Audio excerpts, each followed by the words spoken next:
예배 가운데 나오신 우리 모든 성도님들 가운데 하나님의 놀라운 은총이 날마다 함께 하시기를 축복합니다. 이제 3월이 시작되고 나니까 확실히 날씨가 따뜻해진 것 같은데요. 이제 곧 꽃들도 피고 완연한 봄이 찾아올 것 같습니다. 교회 절기로는 이제 부활주의를 40일 앞둔 사순절이 이미 시작이 되었는데요. 우리의 일상 속에서도 부활하신 예수님을 소망하며 예수님을 따르는 참된 그리스도인의 삶을 살아가시는 우리 모든 성도님들 되시기를 주님의 이름으로 축원합니다. 이번 3월에는 믿음에 대한 주제로 함께 말씀을 나누고 있습니다. 첫 시간인 지난 주일에는 믿음이 어떤 것인가에 대해 생각해 보는 시간을 가졌는데요. 기억나시나요?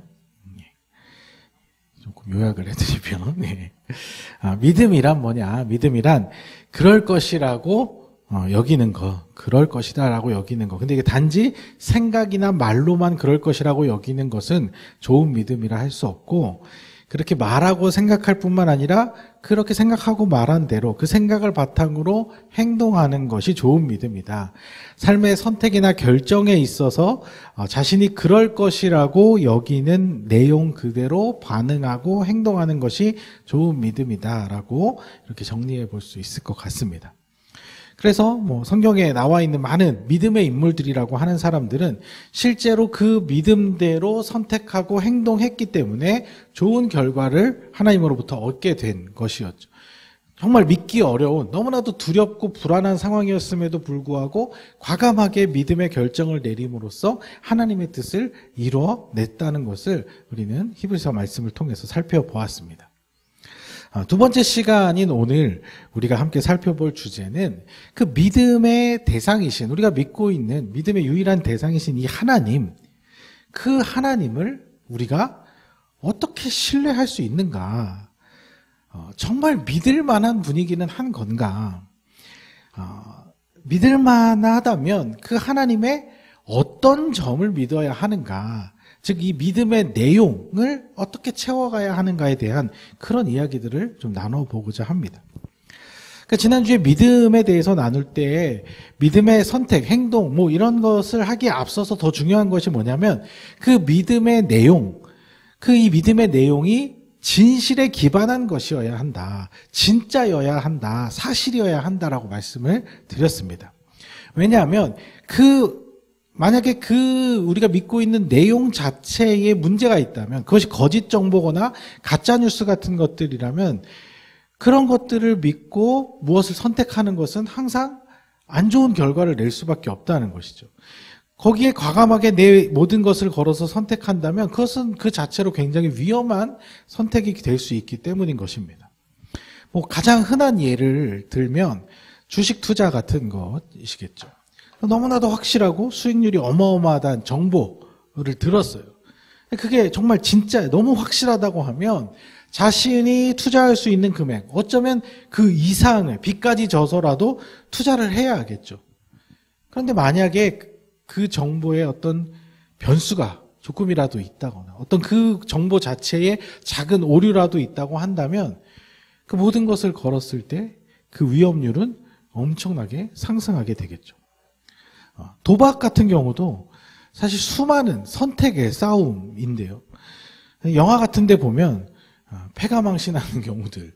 언제 큰 사고가 나냐면 이렇게 막 도박을 하다가 내가 이렇게 패를 받았을 때 내 패가 별로일 때는요. 그냥 쉽게 포기합니다. 그러니까 이제 쉽게 포기하면 크게 잃을 일이 없어요. 그런데 꼭 언제 문제가 생기냐면 좋은 패를 잡았을 때. 이 패가 정말 일생일 때 한번 잡을까 말까 한 너무 좋은 패고 분명히 이걸로 내가 이길 수 있다라는 그 믿음, 그 확신이 갑자기 나를 사로잡을 때. 근데 꼭 그럴 때 이제 사단이 나죠. 이상하게 그럴 때 상대방이 나보다 더 좋은 패를 가지. 뒤에 뭐가 숨겨져 있는 것 같은데 꼭 그럴 때 이제 모든 전 재산을 다 걸고 그러다가 이제 패가 망신을 하는 거죠. 그러다가 이제 사람이 망하는 거예요. 그러니까 내가 믿었던 그 믿음의 내용이 드러나 보니까 이게 가짜라고 탄로가 났을 때, 너무나도 확실할 것 같았던 그 믿음의 내용이 알고 보니 다 잘못된 것이었을 때, 그때는 내가 얼마나 확실하게 믿었냐, 얼마나 그 믿음이 크냐와 전혀 상관없이 그 자체로 다 허무한 일이 되어버릴 수밖에 없다는 것입니다. 뭐 단순히 어떤 돈에 대한 것뿐만이 아니라 사람도 마찬가지입니다.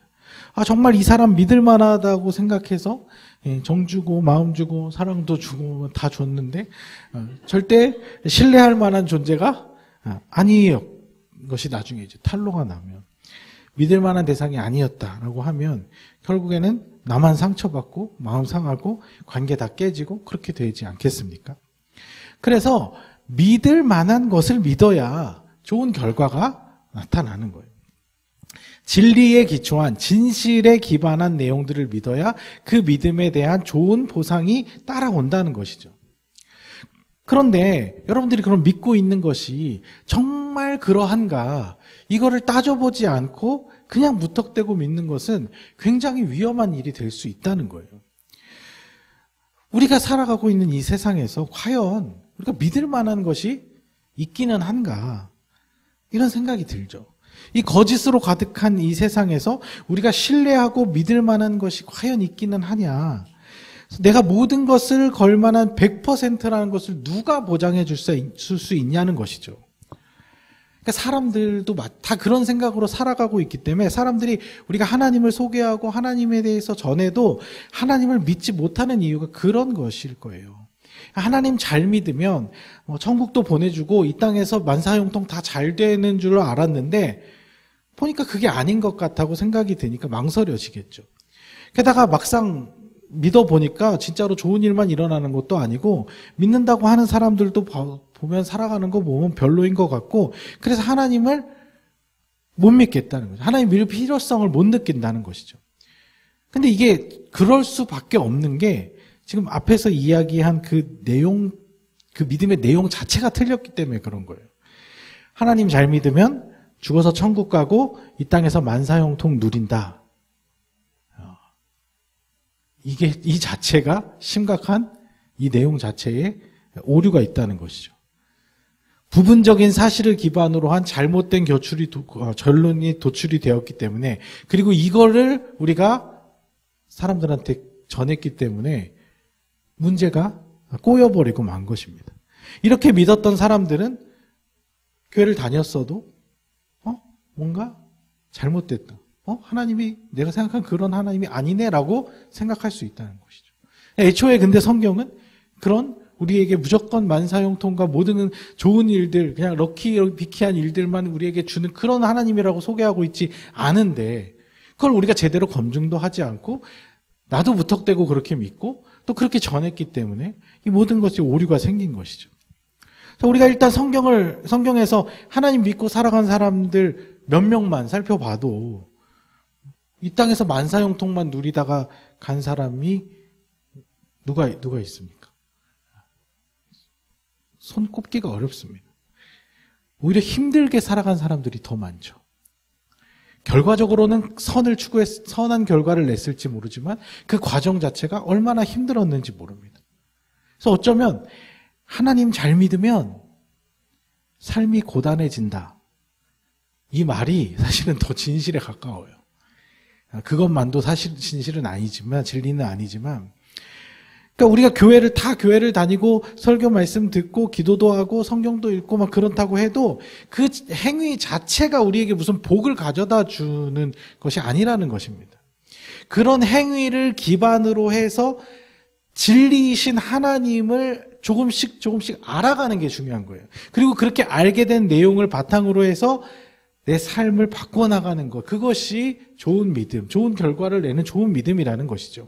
그렇기 때문에 우리가 가장 먼저 생각해야 할 것은 뭐냐면, 우리가 지금 몇십 년간 신앙생활하면서 우리가 믿고 있는다고 생각한 그 내용이 정말 맞냐, 그것부터 바로 잡아야 한다는 것이죠. 왜냐하면 우리가 하나님에 대해서 모르는 부분이 너무 많기 때문이에요. 사실 인간은 하나님에 대해서 거의 제대로 알지를 못합니다.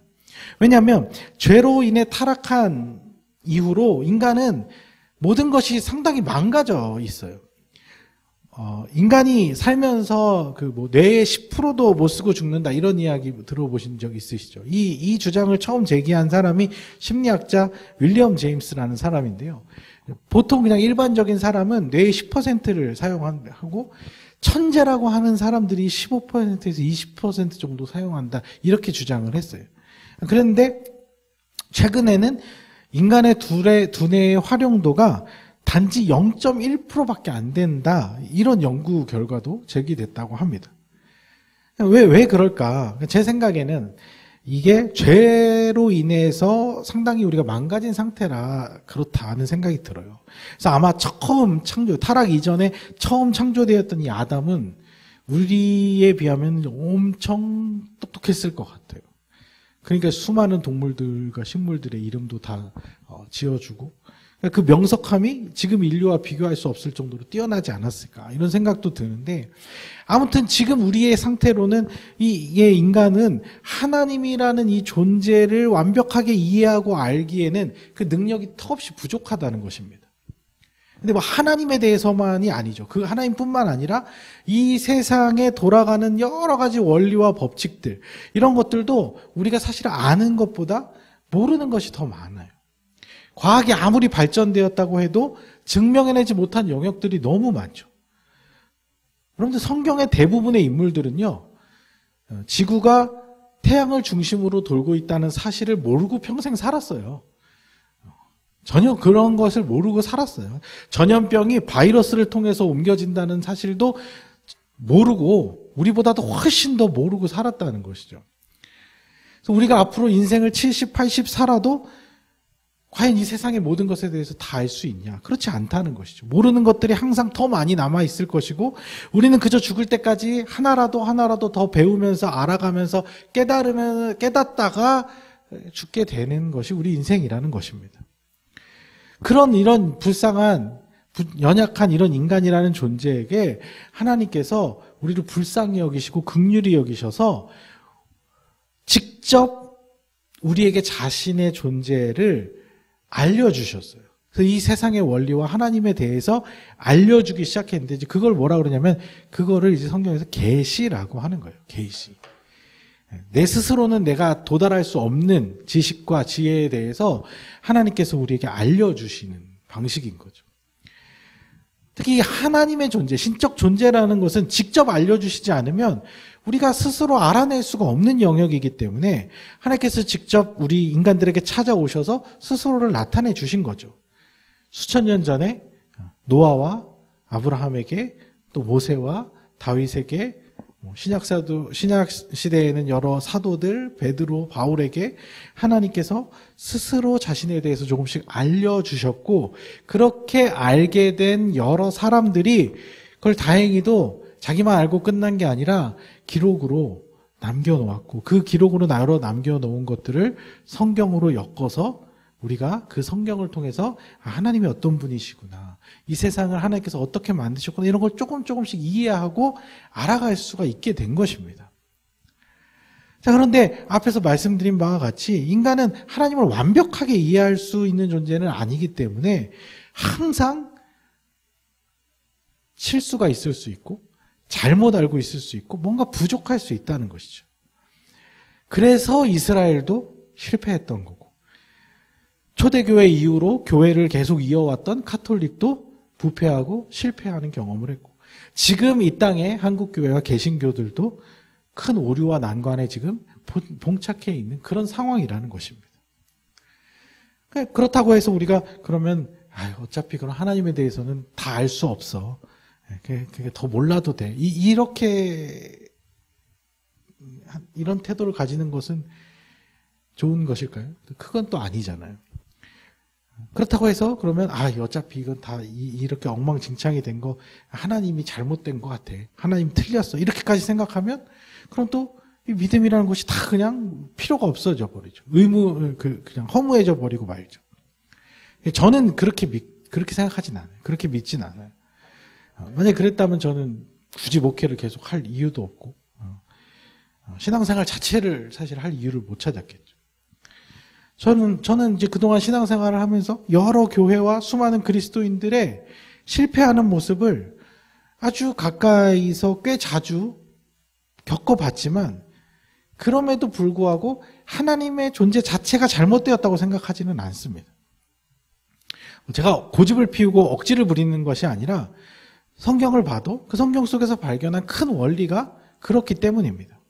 그러니까 제 논리는 뭐냐면 하나님이 잘못된 것이 아니라 하나님에게 오류가 있는 것이 아니라 하나님을 우리가 온전히 이해하지 못해서 오류를 일으키고 있다, 문제를 일으키고 있다는 것이죠. 그러니까 하나님은 진리 그 자체이시. 저에게는 이게 기본값이에요. 절대 변하지 않는 기준값이라는 것이죠. 그런데 진리를 믿고 행동하는 우리에게 왜 오류가 생기는가? 첫째는 믿음대로 행동하지 않았기 때문에. 내가 이렇게 믿고 있는데 그걸 행동을 하지 않았던 거, 지난 시간에 살펴본 그 문제가 있고, 그거보다 더 앞서선 내가 믿는데 그 믿음의 내용 자체가 상당히 오류가 생겼기 때문이라는 것이죠. 그래서 이 지금 두 번째 얘기한 저 부분, 여기서 오류가 나면 어떤 일들이 벌어지냐면 이런 것 때문에 이단, 사이비가 생기는 거예요. 그리고 이상한 말도 안 되는 이야기를 떠드는 목사들이 이런 데서 생겨나는 거예요. 하나님은 엄청 크신 하나님인데 자기가 하나님의 작은 요 부분 요만큼 알았다고 해서 이걸 가지고 나머지 모르는 부분까지 다 안다고 착각해서 자기 멋대로 지어내는 거예요. 하나님을 만들어내는 거죠. 그럴듯해요. 왜냐하면 자기가 알고 있는 그걸 가지고 이제 말을 껴맞추니까.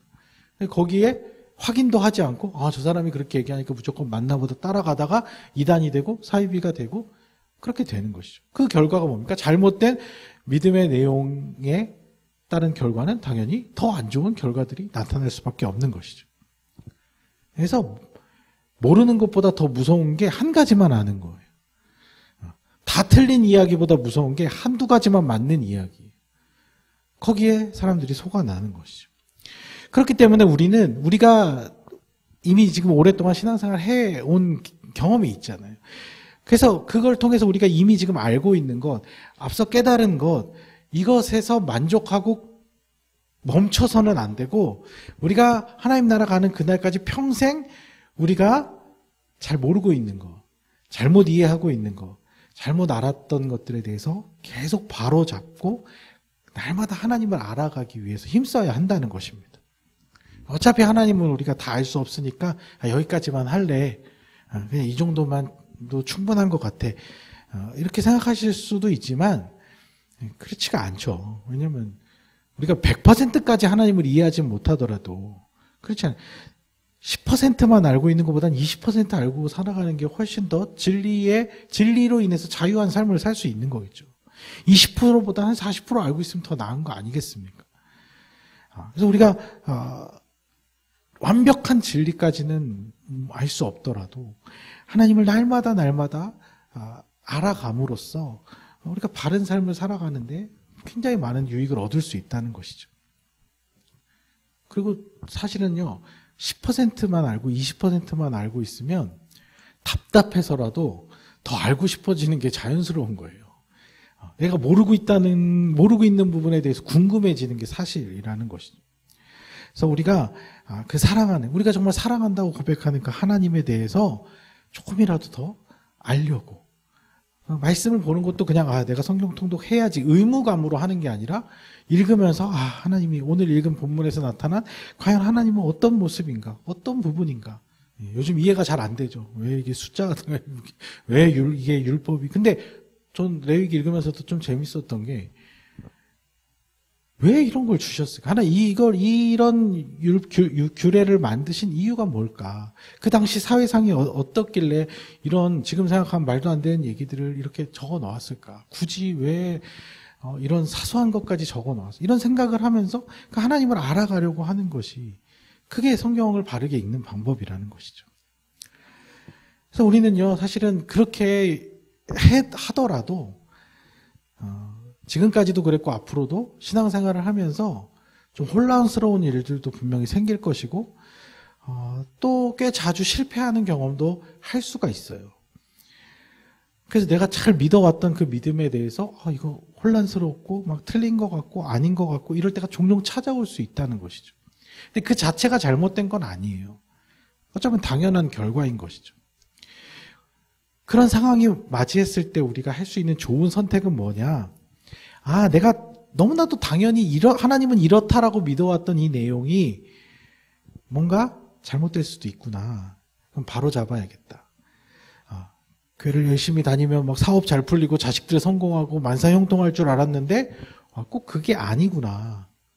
왜 그럴까? 성경에서 한번 답을 찾아보자. 성경에서 하나님을 경험한 사람들은 어땠는지 한번 확인해보자. 조금만 확인해보면 깨달아져요. 이해가 되어져요. 그렇게 나의 믿음의 내용을 바로 수정하고 수정해서 바로 잡아가는 거, 이게 우리가 좋은 믿음의 태도가 될 수 있다는 것이죠. 그러면서 하나님을 더 깊이 알아가는 것이죠. 이스라엘 백성들이 아이성 전투에서 패배했을 때 그들은 엄청 혼란스러워했어요. 아니, 분명히 가나안 땅을 주신다고 하나님 분명히 약속했고, 지금 우리는 그 큰 성 여리고를 뚫고 왔는데 이 작은 아이성에서 우리가 왜 실패했지?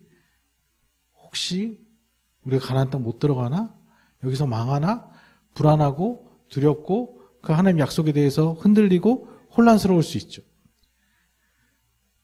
그래서 그들은 그 자리에서 자신들의 문제가 무엇이 있는지를 확인한 것입니다. 그 문제를 바로 잡은 뒤에 다시 나아가서 승리를 쟁취한 것이죠. 이렇게 우리의 이 신앙생활 가운데 작은 실패들 속에서 하나씩 점검하고 개선해 가면서 진짜 하나님의 뜻을 찾아 나가는 거. 그게 좋은 신앙이라는 거. 그런데 안 좋은 선택을 하는 경우들이 있습니다. 한 두 가지 정도인데, 하나는 하나님한테 실망해 버리는 거예요. 아, 나 하나님 그렇게 안 봤는데 이런 하나님 안 믿을래. 자신이 잘못 이해하고 있던 것에 대해서 바로잡는 것이 아니라 자신의 바람이나 기대대로 되지 않았다고 하나님을 나쁜 하나님, 잘못된 하나님으로 규정해버리는 것입니다. 대표적으로 가인 같은 경우가 그렇죠. 이건 여호수아 아까 아이성의 이야기고, 분하고 안색이 변하고 자신의 제사가 온전치 못했음은 인정하지 않고 하나님의 반기를 들고 그래서 살인까지 저지르는, 신약 시대로 보면 예수님 찾아왔다 실망하고 돌아간 부자 청년이라든지, 아니면 예수님의 하는 게 이거 내 생각과는 전혀 다르네 하고 결국엔 예수님을 팔아버렸던 가룟 유다와 같은 그런 케이스들, 잘못된 선택인 것이죠. 저는 이거보다 더 안 좋은 선택이라고 생각하는 게 뭐냐면 그냥 밀어붙이는 거예요. 뭐냐면 몰라, 내가 맞아. 그리고 또 다시 똑같은 실수를 계속 반복하는 거예요. 그러니까 이건 믿음이라기보다는 그냥 고집이에요. 내가 이렇게 믿고 막 나아갔는데 하나님 실패를 경험했어요. 그러면은 그 실패를 통해서 다시 하나님이 어떤 분인가를 찾아야 되는데 몰라, 다시 해봐. 또 될 때까지 그냥 밀어붙이는 거죠. 돌진형. 대표적인 인물 같은 경우 저는 사울 같은 사람이라고 생각해요. 하나님께서 분명히 잘못된 점을 돌이킬 수 있는 기회를 여러 번 주셨는데 자기의 문제는 고치지를 않고 그냥 계속 똑같은 실수를 반복하는 거예요. 죽을 때까지 반복하는 거예요. 그러다 진짜 죽었죠. 이런 선택은 좋지 않은 선택이라는 것입니다. 그래서 정말 중요한 게 뭐냐면 하나님에 대한 기본값을 우리가 바르게 설정해야 돼요. 우리가 찬양했던 것처럼 일단 하나님이 옳으신 분이, 하나님은 늘 옳습니다. 고집 피우라는 게 아니라 일단 우리의 믿음에 그것이 전제점이 되어야 한다는 것이죠. 왜냐하면 만약에 하나님이 옳지 않은 분이라면 그게 하나님이에요? 옳지 않은 분이 하나님이라는 것 자체, 개념 자체에 오류가 생기죠. 단순히 그냥 인간과 다른 어떤 초월적인 존재라고 하면 굳이 믿어야 할 이유가 없죠. 제 논리는 그래요. 만약에 하나님이 항상 옳지 않다, 이럴 때도 있고 저럴 때도 있다, 그러면은 그건 더 이상 하나님이 아니죠. 하나님이 어떤 조금이라도 거짓이 있을 수 있다, 그러면 그건 제가 볼 땐 그건 하나님이라고 부를 수가 없는 거예요. 하나님은 진리 그 자체이시고 항상 옳으신 분. 그래서 온 세상을 존재하게 하신 이유가 되시고 그럴 능력도 있으시고 그럴 만한 지혜도 있으신 분. 게다가 그런 어마어마한 존재가 우리와 소통도 가능하실 뿐만 아니라 인간을 엄청 사랑하시기까지 하는 그런 분. 그 분이 바로 우리가 믿는 하나님이잖아요. 다만 이 하나님의 하시는 일들과 하시는 방법에 대해서 우리가 다 이해를 못하고 이해할 만한 능력이 안 돼서 여러 시행착오를 반복하며 살아가는 것이 우리의 인생이고, 그나마 다행인 것은 이런 시행착오를 통해서 하나님은 우리를 계속 하나님에게로 이끌고 계시다라는 것이죠. 그래서 우리가 나중에 영원한 삶에 거하게 될 때는 이 어떤 한계를 벗어나서 더 분명하고 확실하게 하나님을 완벽하게 알면서 이해하면서 살게 될 것이다. 그것이 하나님 나라다. 이게 제 믿음의 내용이거든요. 네, 이제서야 오늘 읽은 본문을 꺼내는데요. 민수기 23장 19절 우리 아까 읽었던 그 말씀 한번 읽어보겠습니다. 시작. 하나님은 사람이 아니시니 거짓말을 하지 않으시고 인생이 아니시니 후회가 없으시도다. 어찌 그 말씀하신 바를 행하지 않으시며 하신 말씀을 실행하지 않으시려. 이게 믿음의 우리의 내용이라는 것이죠. 그런데 이 고백은요, 이스라엘 사람이 한 게 아니에요. 이 고백이 어떤 고백이냐면, 모압 왕 발락이 발람이라는 예언자에게 이스라엘에 대한 저주를 사주하는 그 사건에서 나온 고백이거든요. 이스라엘이 이제 광야에서 나와서 이제 모압 땅 앞에까지 이르자 모압 왕은 두려웠어요. 이스라엘이 자기들을 쳐들어올까봐 두려워서 예언자인 이 발람을 초청해서 이스라엘을 망하게 하는 저주를 해달라고 부탁을 한 거예요. 근데 신기한 것은 이 발람이라는 사람이 이스라엘에 속한 사람이 아니었다는 거죠. 그런데 그가 어떻게 하나님을 이해하고 알았는지는 모르겠지만 좀 영적인 일에 되게 민감한 사람이었나 봐요. 그래서 이스라엘이 망하는 것은 신의 뜻이 아니다라는 것을 직관적으로 깨달은 거예요. 그래서 그러니까 이건 뭐 어떤 영적 능력이 뛰어나서라기보다는 하나님께서 그에게 깨닫게 하신, 계시를 주신 것이죠. 그래서 이 사람이 나는 이스라엘을 저주할 수 없다. 저주하고 싶어도 그렇게 안 될 거기 때문에 그런 예언을 할 수가 없다. 그러니까 난 모압 왕한테 지금 가더라도 해줄 예언이 없다. 이렇게 거절을 했어요. 그런데 이 모압 왕이 엄청난 선물 공세로 발람을 꼬드겨가지고는 결국에 발람을 이제 데리고 오죠. 발람은 할 수 없이 이제 그 모압에게로 가는데, 그 가는 길에 막 또 하나님께서 막 나귀의 입을 통해서 막 말을 하시고, 그리고 막 천사들을 보게 하시고 이러면서 발람도 도저히 이스라엘을 저주를 할 수 없게끔 하나님께 확신을 주신 거예요. 그렇게 해갖고 결국에는 모압 왕한테 가서 하는 말이 뭐냐면 이 얘기인 거예요. 이스라엘 그 하나님은 그냥 보통 그냥 어떤 잡신 같은 것이 아니고, 여러 신들 중에 하나가 아니고, 사람이 아니고, 거짓이 완전 없으신, 후회가 없으신, 그가 한번 이야기하신 건 절대로 변하지 않는, 그대로 이루시는, 그 말씀대로 이루시는 그런 엄청난 하나님이다. 유일하신 하나님이다라고 그렇게 고백을 한 거예요. 그러니까 이 장면이 너무 신기하지 않습니까? 어떻게 이스라엘이랑 상관도 없는 이방의 예언가가 하나님에 대해서 어쩜 저렇게 정확하게 알 수 있는가 하는 점이죠.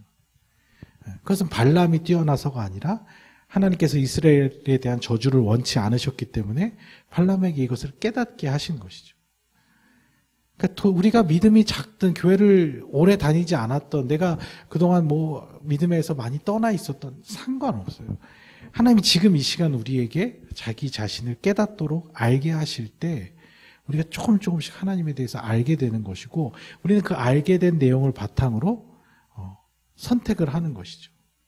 이 발람이 아무리 이걸 하나님이 알게 하셨어도 자기는 그 금은 보화, 발락이 주는 그 금은 보화의 눈이 멀었다면 그냥 해버리고 말았겠죠. 물론 그대로 일어나지는 않았겠지만. 그러니까 이것처럼 우리가 하나님에 대해서 정말 지금 잘 모르고 무지하더라도, 하나님을 알만한 지혜도 없고 뭘 믿어야 하는지 제대로 알지도 못해서 자주 실패하고 넘어진다 해도, 하나님은 우리가 하나님을 더 알아갈 수 있도록 지금도 우리에게 알려주고 싶어 하시는, 계시하시는 하나님이라는 것이죠. 완벽하고 완전하고 흠이 없고 거짓이 없고 진리 그 자체이시고 무한히 영광스럽고 초월적이시고 거룩하신 분, 이 세상을 있게 하셨고 우리를 존재하게 하셨고 모든 생명의 근원이 되시는 그 분이 날마다 우리에게 스스로를 알려주기를 원하시고 우리가 마음을 닫고 거부하지만 않는다면 누구에게라도 어떤 상황에서라도 스스로를 알리시고 경험하게 하시는 분이라는 것이죠. 하나님 더 알고 싶지 않으십니까? 지금까지 우리가 알았던 것 그 이상의 더 깊은 하나님에 대해서 우리가 알고 싶어하는 그 마음이 있어야 한다는 거예요. 그 마음을 닫아버리면 방법이 없습니다. 그래서 처음 예수님 믿을 때도 마찬가지인데 난 절대 안 믿겠어라고 마음을 굳게 닫아버리거나 난 더 이상 이제 하나님을 알지 않아도 난 충분히 알고 있어라고 이렇게 마음을 닫아버리면 알 수가 없어요. 왜냐하면 하나님은 우리에게 스스로 선택할 수 있는 의지마저도 우리에게 허용해 주셨기 때문에 그래요. 우리가 스스로 마음을 열어서 우리의 자발적인 의지를 가지고 하나님에 대해서 알고 싶어하고 믿고 싶어하고 하나님을 찾고 그래야 하나님을 우리가 만날 수 있다는 것이죠. 그런 마음을 가지고 하나님께 나아가는 자에게 하나님께서 자기 스스로를 깨닫도록 여러 가지 방법을 통해서 그것이 예배를 통해서일 수도 있고 여러분들이 성경을 읽을 때일 수도 있고 아니면 믿음의 사람들과 좋은 대화의 시간을 가질 때일 수도 있고 우리 주변에서 일어나는 여러 사건들을 통해서일 수도 있습니다. 중요한 것은 그분만이 우리가 믿어야 할 유일한 대상이시며 참 진리이시며 믿을 만한 가치가 가득한 그런 완전하신 분이라는 것이죠. 신뢰할 만한 유일한 분이라는 것이죠. 여러분들 그 하나님을 더 많이 알아가시기를 축복합니다. 그 하나님을 더 풍성하게 경험하시길 축원합니다. 현실의 상황에 물론 어려운 부분들도 있겠지만 그 마음, 하나님을 더 알아가고자 하는 그 마음은 우리가 항상 가지고 있어야 한다는 것이죠. 제대로 알아야 제대로 믿을 거 아닙니까? 우리의 믿음이 그냥 무턱대고 그냥 밀어붙이는 듯한 그런 믿음이 돼서는 안 될 것입니다. 진리이신 유일한 하나님 안에서 옳은 것, 바른 것, 참인 것을 제대로 발견하고 찾아 나가시는 그런 믿음이 되시기를 소망합니다. 그럴 때 우리의 믿음의 결과물도 자연스럽게 선하고 좋은 결과물들이 나타나게 될 것입니다. 바른 믿음, 좋은 믿음의 내용을 통해 바른 믿음의 열매를 아름답게 맺어 나가시는 우리 모든 성도님들 되시기를 주님의 이름으로 축복합니다.